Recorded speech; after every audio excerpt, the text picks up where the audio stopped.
Item number 18 राष्ट्रपति के अभिभाषण पर धन्यवाद प्रस्ताव श्री अखिलेश यादव जी।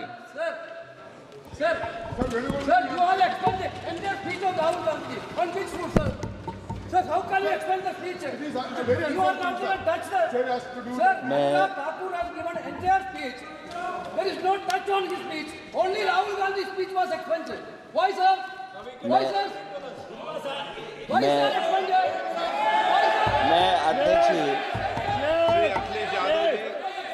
मैं अध्यक्ष जी का धन्यवाद देना चाहता हूँ।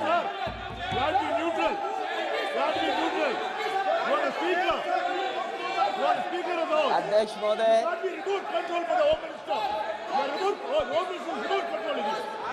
अध्यक्ष महोदय, अध्यक्ष महोदय, अध्यक्ष महोदय, मैं सबसे पहले आपका धन्यवाद देना चाहता हूं कि आपने मुझे अपनी पार्टी की तरफ से राष्ट्रपति जी के भाषण बोलने का मौका दिया है। अध्यक्ष जी, सत्ता पक्ष और विपक्ष दोनों लगातार अपनी बात रख रहे हैं। मैं सबसे पहले अध्यक्ष जी आपको और आपके साथ साथ सभी चुने हुए सांसदों को मैं बधाई और शुभकामनाएं देना चाहता हूं। साथ ही साथ मैं सबसे पहले देश के उन सभी समझदार और ईमानदार मतदाताओं को धन्यवाद जिन्होंने लोकतंत्र को एक तंत्र बनाने से रोका।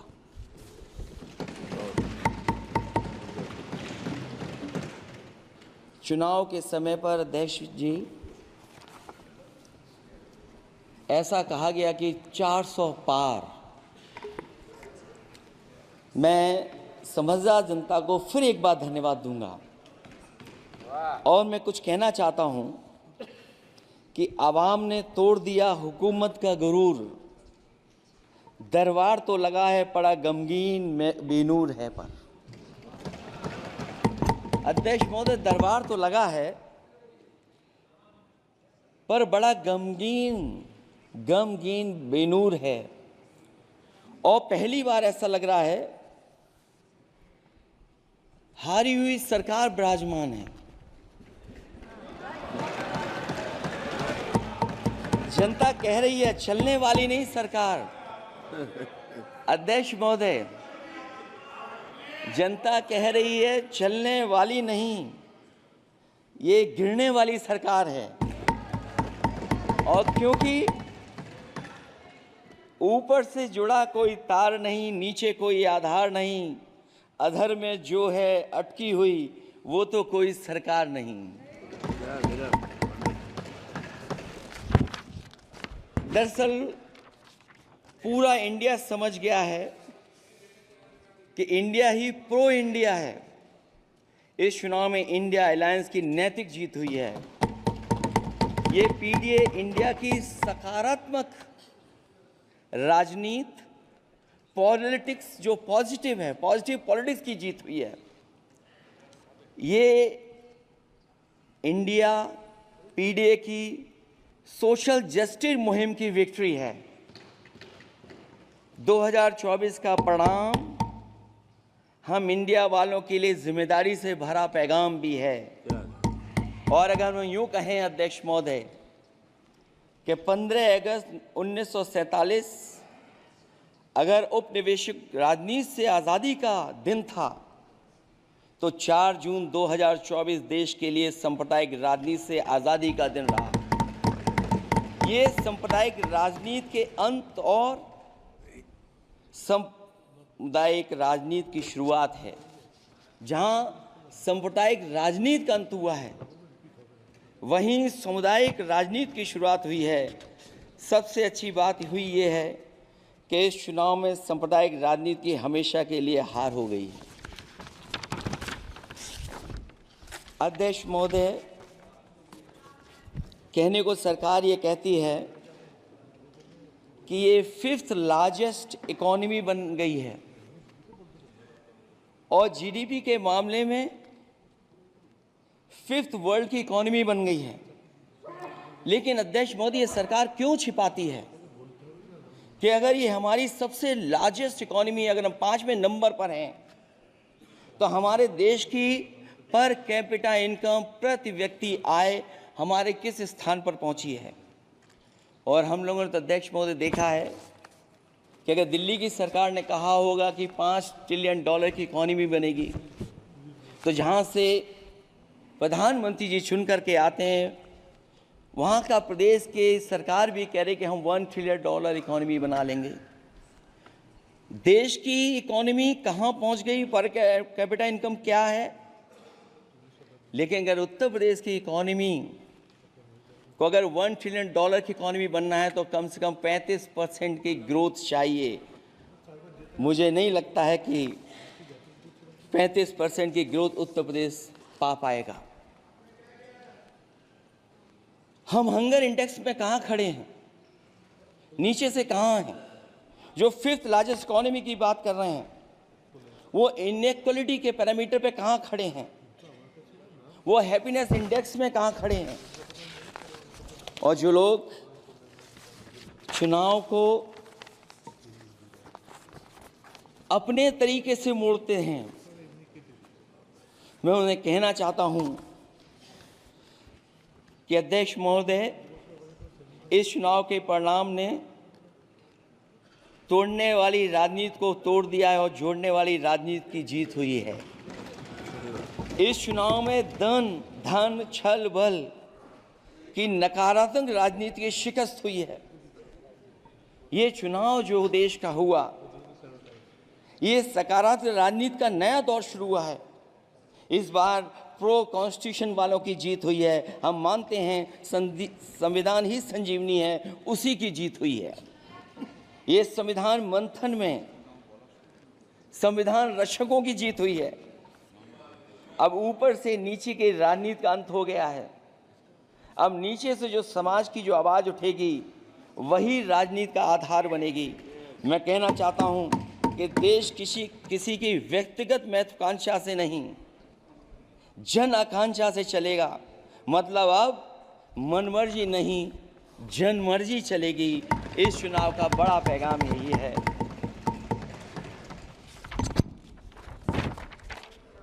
अध्यक्ष महोदय, बहुत सी बातें हुई हैं। अगर उत्तर प्रदेश की बात न हो,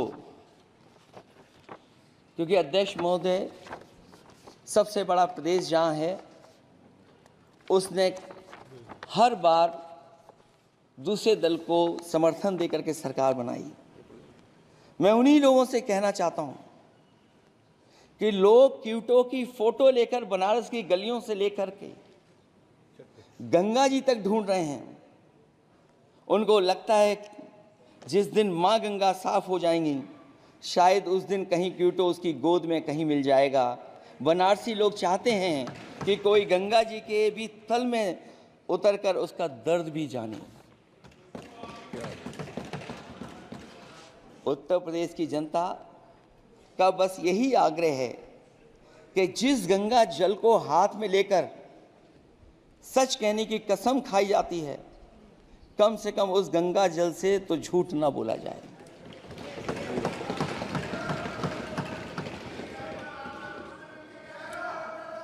जहां विकास के नाम पर खरबों रुपए की लूट का राज खोलते भ्रष्टाचार के गड्ढे प्रदेश का नाम खराब कर रहे हैं, वहीं पहली बारिश में ही टपकती हुई छत और गिर चुकी स्टेशन की दीवार बेईमानी की निशानी बन गई है। अध्यक्ष महोदय, विकास का ढिढोरा पीटने वाले इस विनाश की जिम्मेदारी कब लेंगे?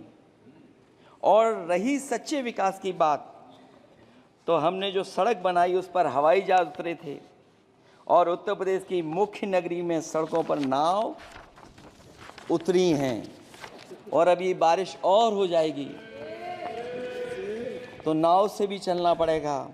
यही स्मार्ट सिटी के जुमले का भी हाल है। न तो जाम से छुटकारा मिला, न बुनियादी सुविधाओं से कोई निजात मिली। न कोई बुनियादी सुविधाएं मिल पाई हैं।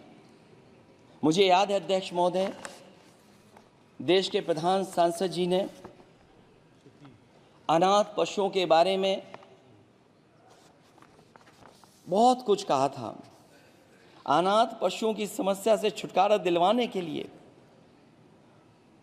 का वादा किया हुआ, लेकिन कई चुनाव बीत गए हैं, अभी तक गन्ने का भुगतान 2 हफ्ते का वचन जो दिया था,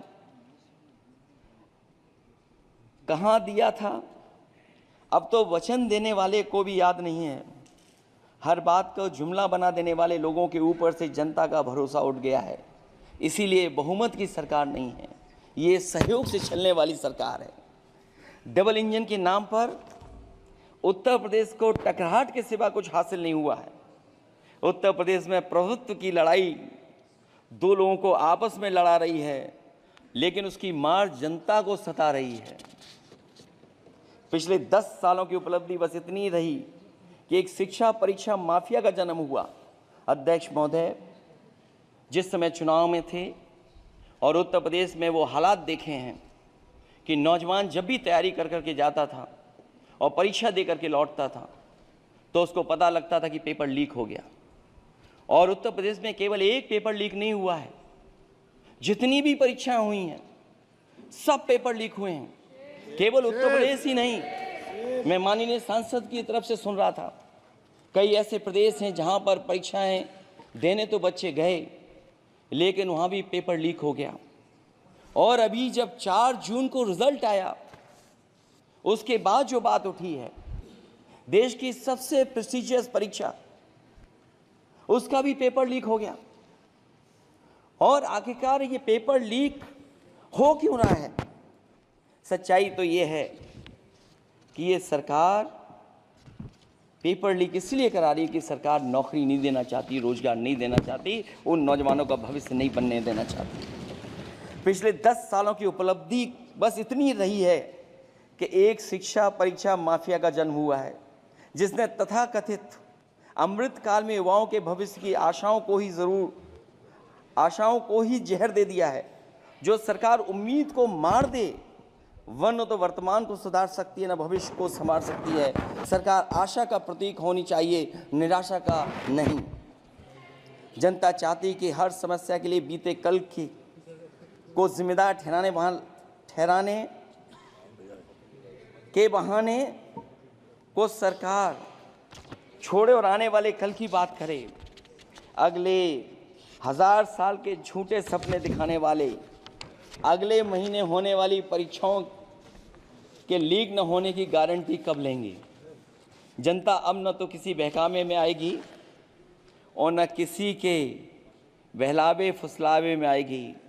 जो लोग कहते हैं कि अमृत काल की बात करने वाले, जनता का जागरण काल आ गया है। आज इस सदन में नए राजनीतिक जागरण के अनेक प्रतिनिधि बैठे हैं।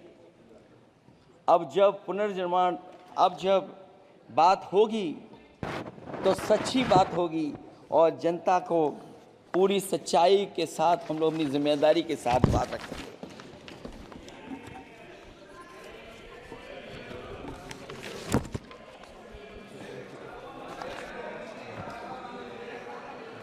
अध्यक्ष महोदय,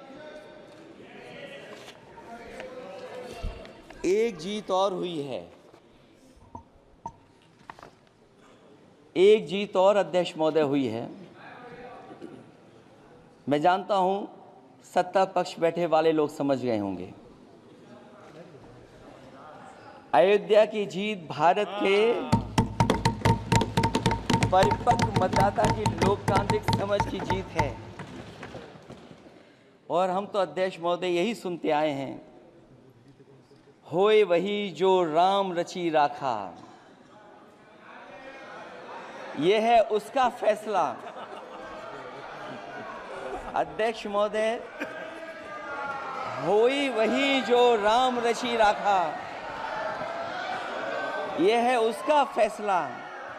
जिसकी लाठी में नहीं होती आवाज, जो करते थे किसी को लाने का दावा, वो हैं खुद किसी के सहारे के लाचार।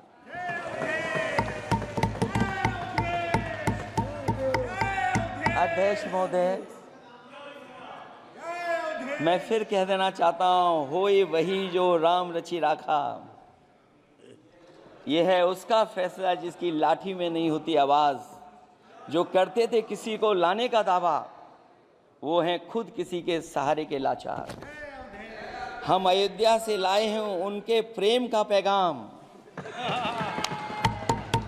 हम अयोध्या से लाए हैं उनके प्रेम का पैगाम, जो सच्चे मन से करते हैं सबका कल्याण।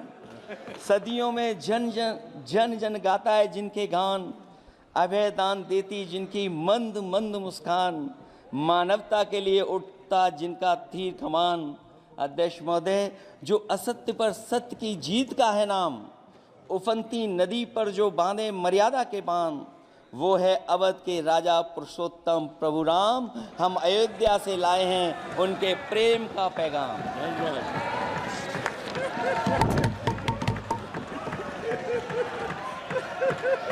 अध्यक्ष महोदय,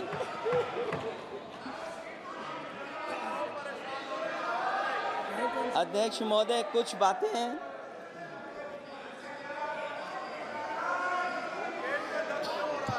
अध्यक्ष महोदय, कुछ बातें समय और काल से परे होती हैं, इसलिए आज यहाँ उत्तर प्रदेश के सदन में पढ़ा गया एक शेर याद आ गया, जो तब सही था अब और सही साबित हो रहा है। इजाजत हो अध्यक्ष जी तो मैं अर्ज करूं। हजूरे आला आज तक खामोश बैठे इसी गम में। हजूरे आला आज तक खामोश बैठे हैं इसी गम में। महफिल लूट ले गया कोई जबकि सजाई हमने। योगी जी के लिए, योगी जी के लिए।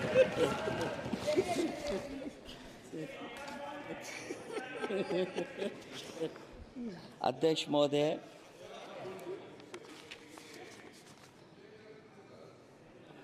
मैं मॉडल ऑफ कंडक्ट जब चुनाव हुआ, लागू हुआ, उस समय मैंने देखा कि कुछ लोगों पर मेहरबान रही सरकार और कमीशन भी। कई, मैं बहुत डिटेल में नहीं जाना चाहता हूं अध्यक्ष महोदय, लेकिन कहीं ना कहीं प्रश्न उस संस्था पे भी लगा है, और अगर उस संस्था पर प्रश्न लगा है तो लगाने वाली सरकार की वजह से लगा है। इसलिए अगर निष्पक्ष होगी वो संस्था तो न केवल हमारा लोकतंत्र स्वस्थ होगा, बल्कि हमारे लोकतंत्र और मजबूत दुनिया में दिखाई देगा। अध्यक्ष महोदय, ईवीएम पे मुझे कल भी भरोसा नहीं था, आज भी नहीं भरोसा। मैं 80 के 80 सीट जीत जाऊं तब भी नहीं भरोसा। और मैंने अपने चुनाव में कहा था अध्यक्ष महोदय कि ईवीएम से जीत करके ईवीएम हटाने का काम करेंगे। न ईवीएम का मुद्दा मरा है, न जाएगा खत्म। जब तक ईवीएम नहीं हटेगी हम समाजवादी लोग उस बात पर अड़ग रहेंगे। उत्तर प्रदेश अध्यक्ष महोदय वो प्रदेश है जिसने सरकार बीजेपी की बनवाई, एक बार नहीं 2 बार बनवाई, और उसी उत्तर प्रदेश के साथ कितना बड़ा भेदभाव, उत्तर प्रदेश के साथ बड़ा भेदभाव। मुझे याद है वो दिन जब प्रधानमंत्री जी एयरफोर्स के सबसे भारी वाहन हवाई जहाज से उतरे थे सड़क पर। वो अलग बात है कि उस प्रदेश के मुख्यमंत्री उनके साथ नहीं बैठ पाए थे, लेकिन वो एक्सप्रेसवे जो बना था और आज भी जो उत्तर प्रदेश में बन रहे हैं वो उत्तर प्रदेश के बजट से बन रहे हैं। लेकिन दिल्ली की तरफ से कोई एक्सप्रेसवे अभी नहीं दिया गया है। न केवल इंफ्रास्ट्रक्चर में भेदभाव हुआ है, बल्कि हमें याद है कि प्रधानमंत्री जी ने बड़े पैमाने पे गांव गोद लिए थे। और सोचिए, अगर देश के प्रधान सांसद अगर किसी गांव को गोद ले लें और उस गांव की तस्वीर न बदले तो शायद मैं नहीं समझता हूं कि किसी गांव की तस्वीर 10 साल में बदली होगी। मुझे वो गांव जिसको उन्होंने गोद लिया, जो प्रधानमंत्री जी की आदर्श योजना थी उसके तहत जो गोद लिया गया था गांव, वो 5 वर्ष पहले खूब शोर हुआ था कि बनारस शहर की तरह डोमरी में चमचमाने लगेगा एक गांव। हकीकत में कुछ नहीं हुआ।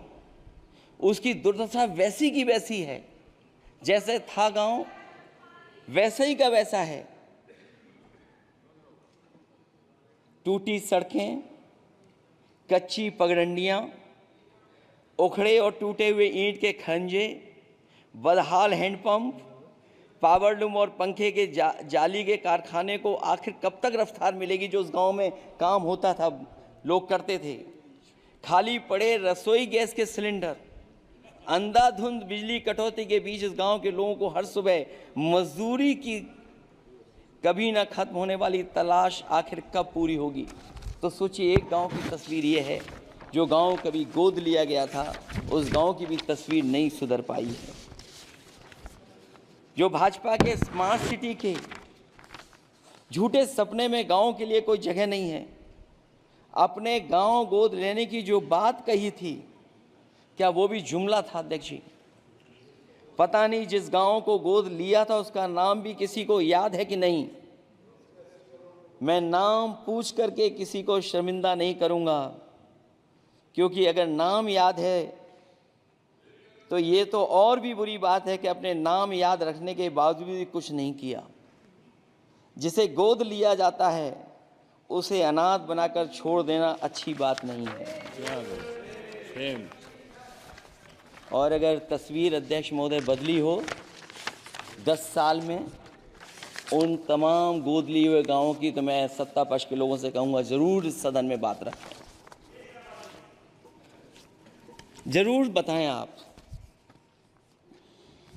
जो बात कभी अध्यक्ष महोदय कास्ट सेंसस की उठी थी, हम उस कास्ट सेंसस के पक्ष में हैं कि बिना कास्ट सेंसस के सामाजिक न्याय संभव नहीं है। सबको हक दिला पाना मुश्किल है। अध्यक्ष महोदय, राष्ट्रपति जी के अभिभाषण में अग्निवीर को लेकर के जो चिंता विपक्ष की थी और देश के नौजवानों की थी, वो चिंता वैसी की वैसी बनी है। अध्यक्ष महोदय, मैं ये कहना चाहता हूँ, मैं खुद मिलिट्री स्कूल से पढ़ा हूँ। मेरे साथ के बहुत बड़े पैमाने पे लोग फौज में। मैंने समय समय पे जो मेरे साथ पढ़े जो सीनियर थे उनसे भी जानकारी हासिल की है। बड़े बड़े ऑफिसर से मैंने पूछा है, वो शायद आपको न बता पाएँ, लेकिन दबी जुबान में उन्होंने कहा है कि देश की सुरक्षा के साथ अग्निवीर जैसी व्यवस्था लागू करने से समझौता हो रहा है। अध्यक्ष महोदय, किसी भी देश की सबसे बड़ी प्राथमिकता अगर कोई है तो वो देश की सीमाओं की सुरक्षा है। अग्निवीर जैसी व्यवस्था से कभी संभव नहीं है। अध्यक्ष महोदय, हम अग्निवीर व्यवस्था को कभी स्वीकार नहीं कर सकते हैं। आज नहीं कल, कल नहीं बाद में, जब कभी भी सत्ता में इंडिया गठबंधन आएगा, अग्निवीर व्यवस्था हमेशा हमेशा के लिए खत्म हो जाएगी। अध्यक्ष महोदय, जिन्होंने कहा कि हम आय किसानों की दोगुनी कर देंगे, आज किसान पूरा देश का देख रहा है कि उसकी आय कहाँ दोगुनी हो गई। और जिस तरह महंगाई बढ़ी है, सरकार बताए कि महंगाई इस बढ़ने पे उसकी आय कितनी होनी चाहिए। और जो इंफ्रास्ट्रक्चर की बड़ी बड़ी बातें की गई थी कि एमएसपी लागू करने के लिए एग्रीकल्चर सेक्टर का इंफ्रास्ट्रक्चर तैयार होगा, लेकिन जहाँ तक मैंने उत्तर प्रदेश में देखा है, अगर इस सरकार में एक भी नई मंडी बनी हो तो मुझे सरकार बता दे। अध्यक्ष महोदय, जो इंफ्रास्ट्रक्चर एग्रीकल्चर सेक्टर में बनाने की बड़ी बात कही थी, अगर सरकार की तरफ से एक भी मंडी 10 साल में बनी हो तो जरूर सरकार बताए। जो सरकार मंडी नहीं बना सकती है उस पर एमएसपी का भरोसा कैसे कर सकते हैं? जिन्होंने एमएसपी का भरोसा दिलाया था। हम अध्यक्ष महोदय आपके माध्यम से यही कहेंगे कि जो राष्ट्रपति के अभिभाषण में लीगल गारंटी एमएसपी को मिलनी चाहिए थी, वो क्रॉप्स को नहीं मिली है। न केवल फसलों को मिले बल्कि हॉर्टिकल्चर क्रॉप्स को भी एमएसपी देने का फैसला हो, जिससे कि हमारा किसान खुशहाल हो सके। साथ ही साथ ओपीएस की बात अभिभाषण में नहीं आई है। ओल्ड पेंशन स्कीम लागू हो, जिससे हमारे तमाम सरकारी कर्मचारियों का भविष्य बन सके। और देश की एक बड़ी आबादी, जहाँ से मैं चुन करके आता हूँ, उत्तर प्रदेश, जहाँ बुनकर, न केवल उत्तर प्रदेश बल्कि देश के कोने कोने में बुनकर समाज के लोग बड़े पैमाने पर रह रहे हैं, लेकिन बुनकरों को जो सुविधाएं मिलनी चाहिए वो भी इस सरकार में नहीं मिल पा रही हैं। जो प्रदेश सरकारों ने कभी बुनकरों के लिए योजनाएं चलाई थीं, वो भी अध्यक्ष महोदय बंद कर दी हैं। मैं अंत में इतना ही कहना चाहूँगा कि इस सरकार ने नौजवानों को नौकरी नहीं दी है, नौकरी और रोजगार उनसे छीने हैं, बहुत नौकरी छीनी है। इसलिए मैं कहना चाहता हूं अध्यक्ष जी, इसलिए मैं कहूँगा कि आपके राज में न नौकरी की उम्मीद है न रोजगार, क्योंकि आपने छोटे कारोबारी तक को इतना छोटा बना दिया है कि न तो वो अपना पेट भर सकता है, न किसी को नौकरी पर रख सकता है। जो कुछ पद निकलते भी हैं तो उन पर लेटरल एंट्री के नाम से पिछले दरवाजे से कुछ खास संगी साथियों को रख लिया जाता है। आरक्षण का हक नॉट फाउंड सुटेबल के नाम पर हड़पा जा रहा है। और अध्यक्ष महोदय, आरक्षण के साथ इतनी खिलवाड़ किसी सरकार ने नहीं की होगी जितनी खिलवाड़ इस सरकार ने की है। जहां सरकारी नौकरियां नहीं दी जा रही हैं, और सरकारी नौकरियां इसलिए नहीं दी जा रही हैं क्योंकि उन्हें आरक्षण देना पड़ेगा। जिस प्रदेश से मैं आता हूं वहाँ सबसे बड़े पैमाने पे नौजवान बेरोजगार है। और पिछले 10 साल में जो पेपर उन्होंने लीक कराए हैं वो इसीलिए कराए हैं क्योंकि नौकरी ना देनी पड़े, और अगर नौकरी देनी पड़ेगी तो उन्हें आरक्षण भी देना पड़ेगा। ये जानबूझ करके सरकार नौकरी और आरक्षण के साथ खिलवाड़ कर रही है। मैं अध्यक्ष महोदय अंत में इतना ही कहना चाहता हूं, आशा है ये सरकार तब तक चलेगी तब तक उसके केंद्र में इस देश का हर एक गरीब, शोषित, वंचित, पीड़ित, पिछड़ा, दलित, अल्पसंख्यक, आदिवासी, महिला, युवा, छोटा कारोबारी, ईमानदार, नौकरी पेशा, आम आदमी और कर्मचारी अधिकारी, मजदूर और किसान होगा, ना कि धनवान होगा। और शासन के आधार पर संविधान होगा। वह जुमलों की जगह सच में महंगाई, बेरोजगारी, भ्रष्टाचार, गरीबी, भुखमरी, संप्रदाय हिंसा, दलित व महिला उत्पीड़न, सामाजिक अन्याय जैसे मूलभूत मुद्दों का समाधान होगा। और भोजन, बिजली, पानी, दवाई, पढ़ाई जैसी बुनियादी ज़रूरतों के लिए कागजी योजनाओं की जगह सच में इंतज़ाम होगा।